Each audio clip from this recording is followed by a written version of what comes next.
It is the most wonderful time of the year with the holidays here, but the end of December when deadly heart attacks are actually the most likely to occur. Yeah, and this is all according to the American Heart Association. To put a little bit of context on that statement is our 9 News health expert, Dr. Payal Kohli. Thank you so much for joining us. Good morning, guys. Yes, good morning to you as well. So tell us a little bit about this warning from the AHA and what it's all based on. Yeah, Santa doesn't just bring presents, he brings deadly heart attacks as well. No. Apparently, yeah. So this is something we've known actually for quite some time, almost 20 years, that the highest day for having a deadly heart attack is December 25th.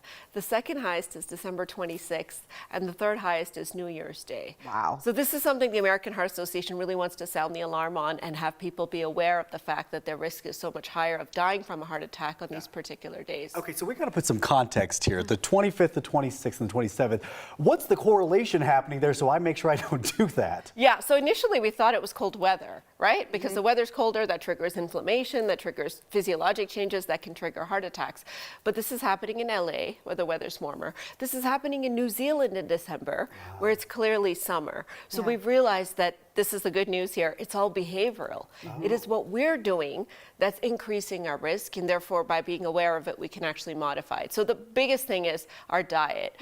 We're eating too much. We're drinking too much alcohol, we have too much sodium, and for many of us, we actually miss our medications, our sleep schedule's thrown off, and this is a huge one for me, the holiday stress. That can really get to you. We were just talking about that. So what are ways that we can lower our stress and you know, maybe not indulge so much, finding a little bit of balance during this season, because that is scary. It is really scary. So I think the biggest first thing is to know your underlying risk, to know what your risk of heart attack or stroke is. But I'll put that as an aside, because even people who have no risk, people in their 30s and 40s who have normal, healthy hearts, can have a syndrome called holiday heart, where binge drinking, drinking more than usual, and a binge can mean as few as 3 or 4 drinks. It doesn't have to be 10 or 12, can trigger electrical problems with the heart, arrhythmia. So this week, my clinic is open, and I see patients every week after the holidays with this holiday heart syndrome. So to lower our risk, we really have to kind of know our risk, but most importantly, I would say, is know the risk factors and know the signs and symptoms, because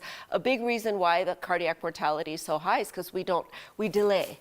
We think it's indigestion. We think it's heartburn. We don't want to miss the family gathering. So you just kind of be tuned into your body, the signs that it's giving you, and seek help immediately. Can you actually dive a little bit deeper into what those signs and symptoms look like, more than just, oh, we might think it's just a little bit of heartburn? Yes, so thank you for asking, because men and women can actually have different signs and symptoms. So the most common symptom of a heart attack really usually is chest pain. And it can be subtle. It doesn't have to be that elephant sitting on your chest that we sometimes hear people about. It could just kind of be an achiness or a heaviness or a pressure. It can radiate to your neck, to your shoulders, to your back. It can be worse if you take a deep breath. Women, on the other hand, can have more atypical symptoms as well. So heartburn being the most common, but even excess fatigue, just kind of feeling washed out, feeling anxious or feeling a sense of doom. Those can all be signs or symptoms that there's trouble brewing. Things you might ignore because it's that time of year when you typically experience Already feel that those way. things. All right, Dr. Kohli, giving us a lot to think about this morning. Thank you so much. Thank you.